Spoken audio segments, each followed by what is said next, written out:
Hazrat Abu Sa'id Khudri radiyallahu anhu states that barter a dinar for a dinar and a dirham for a dirham equal for equal.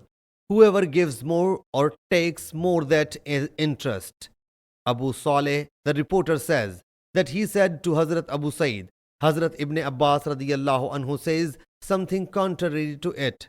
Hazrat Abu Sa'id Khudri radiyallahu anhu said, I happened to meet Hazrat Ibn Abbas radiyallahu anhu.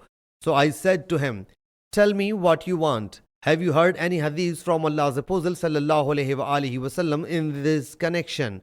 Or there is any such verse in the book of Allah Jalla Jalaluhu? Hazrat Ibn Abbas radiyallahu anhu said, I have neither heard any hadith from Allah's Apostle sallallahu alaihi wasallam nor seen it in the book of Allah Jalla Jalaluhu. But Hazrat Osama bin Zaid radiyallahu anhu told me this hadith, that the Prophet sallallahu alaihi wasallam said, only credit entails interest. Sahih Muslim Hadith number 4064.